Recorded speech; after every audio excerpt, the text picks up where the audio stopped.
My Greek friends often ask me, are you still here after 7 years? My answer is always quite simple. I'm gonna die here, don't worry.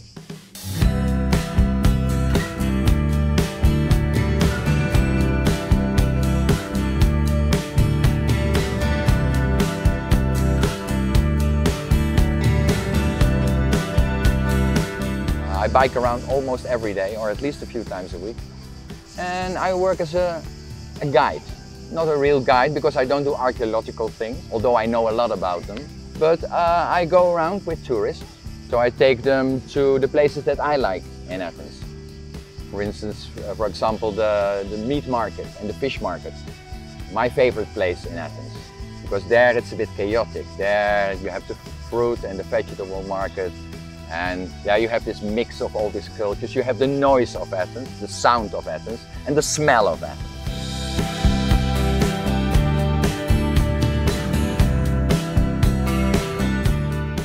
My first impression when I came living here is that Athens was quite a chaotic city. It was big, it was huge, and not very organized. I couldn't find my way very quickly, but that was also the attraction.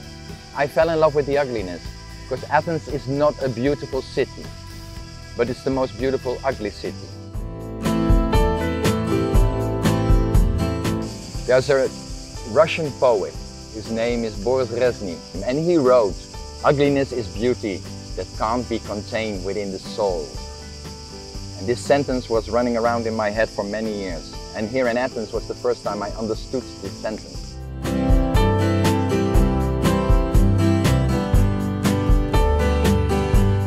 For me, it's a city of contrast. Because people can also be very rude here, but people can also be extremely nice. And it's funny when you drive around with tourists, and you go to Monastiraki, you go to Athénas, which is very crowded and very busy. But you take 2 corners and suddenly you're in Plaka, it's quiet.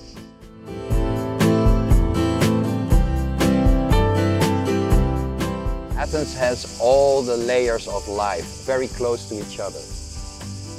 So you see the extreme rich, the extreme poor. You see all kinds of people from all kinds of culture, from all over the world. You hear every language in Athens. And the nice thing is in Athens is that most Athenians speak English.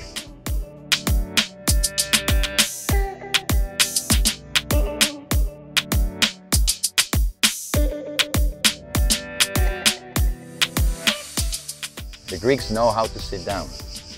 We Dutch people don't know how to sit down. Even after 7 years, when I sit on a terrace and I have a drink, after a while I always get this feeling I have to go or I have to do something. It's the Calvinistic soul.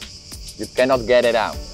But what I've learned here is to sit down and enjoy the company of friends, eat together, have good drinks together, and enjoy the moment. Because enjoying the moment, the now, is what I've learned here much more than I have it in Holland.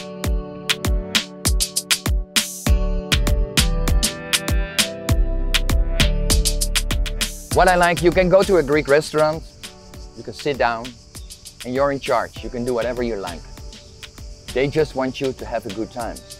And the Greeks are very focused on you having a good time when you go somewhere. They want you to enjoy. I always have to tell Dutch customers, learn to enjoy when you're here. In Holland, when you go to a bar and you sit on a terrace and you order a coffee, after half an hour, the owner or the waiter will come to you and say, do you want another drink? If you say no, I don't, they expect you to leave. Here, I always tell my customers, here you can sit down in a cafe, you get your water for free because you first have to quench your thirst and then you're going to enjoy. You have your coffee, you can sit 1, 2, 3, 4, 5 hours with one coffee. You can even fall asleep with that coffee. The waiter will keep on bringing you water because he wants you to feel good. But he will never, never push you to leave or do anything else. So the hospitality is amazing in cafes and restaurants here. And so you learn to relax. You learn to enjoy. And Greeks know how to do that. We Dutch don't know. We have to learn. We always have to be productive. We always have to do something. Even when I have a day off, here in Greece. I have a day off. I don't have to do anything the whole day. I'm this stupid guy that still has to put a wash in the washing machine because I have to do something productive, at least one thing that day. It's in our Calvinistic mind.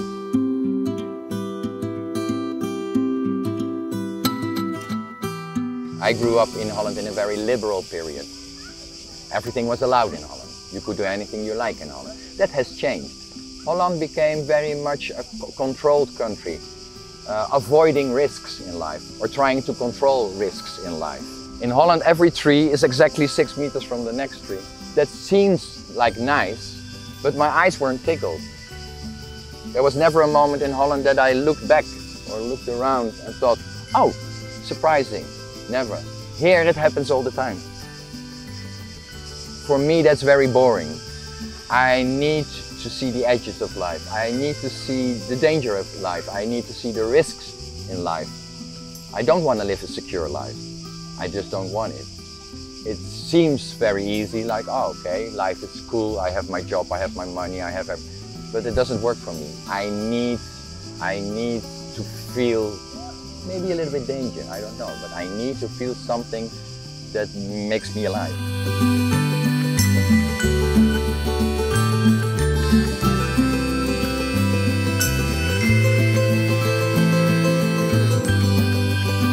A few weeks back, I went to Holland because a good friend of mine got married.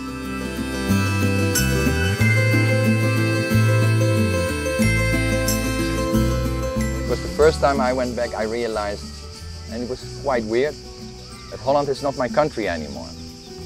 It doesn't mean that I'm not Dutch, because I'm still very Dutch. But the connection with my senses wasn't there anymore. And it wasn't negative, it didn't make me depressed. But it was like a new start. I leave it behind now. I don't have the intention to go back to Holland. Because in the previous 7 years, sometimes I had the feeling like, do I want to go back to Holland when I get really old? Do I want? No, that's over.